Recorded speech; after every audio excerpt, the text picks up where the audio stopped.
Don't spend all your life collecting this world's treasures. Death awaits us all, the destroyer of all pleasures. Every soul shall taste the bitterness of death, so prepare for the day when all your deeds are measured. You will die the way you lived, and you be raised the way you die, wherever you may be, whether you're in fortresses up high. Perfectly on cue, right at its appointed time, they say that death is the only truth and this life is but a lie.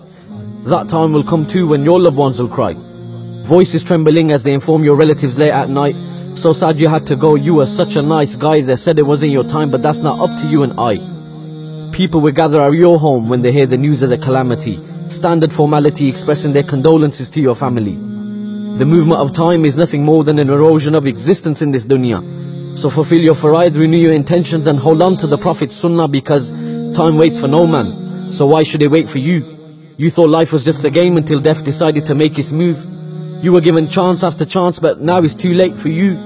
You procrastinate to prostrate to the one that created you. You see, time is killing us while we think we're killing time. The place where you'll be buried has already been assigned. We deal with death like it's doubtful when the promise is divine. Will you be satisfied when you're lying in a space that's confined? Uthman ibn Affan would cry every time he'd see the grave. The possessor of two lights, may Allah be pleased with his slave. He say that the grave is the very first step into the akhirah. Who's successful in the qabr will be successful all the way. But these days we just laugh and joke in the cemetery. Some don't even visit, believing this unnecessary. Brother, don't forget that even your life is temporary. Don't live your life like death is not in your vocabulary. Others use the term death defying, but nobody's ever defied death. With every step that you take, you're getting closer to your last breath. The cries of the Sahaba, they would drown the sound of the khutbah every time that death was mentioned.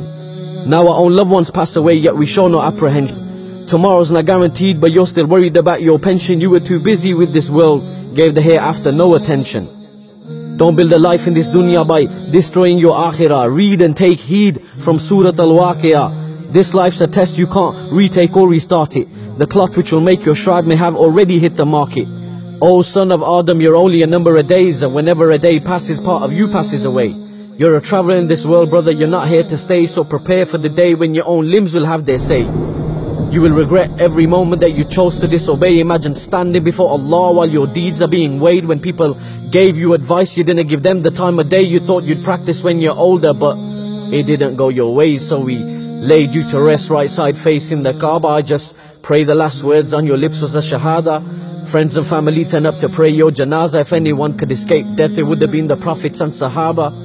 Hear the footsteps of your friends as they walk away from your qabr. Your family is in pieces, may Allah grant them sabr. No should have, would have, could have, now you can't blame it on qadr. Spoke as if you fought at Badr, but didn't get up to pray Fajr. Shaitan may have whispered in your ear, but it was still your own decision. Now you're wishing you spent your whole life in a state of submission. Two angels appear and they ask you three questions.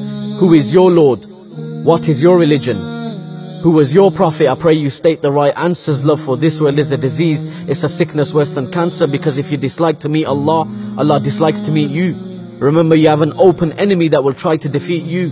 Shaitan won't leave you alone. He'll try and misguide you to the end. So if you're losing the battle to him now, then tell me, what will you do then? Once the angel of death takes your soul, it will be too late to repent. His advice to myself, first and foremost, we all need to make amends. Don't want your soul to leave your body like a thorn branch ripping through wet wool. The world is small, our desires are large, the dirt will ensure we're finally full.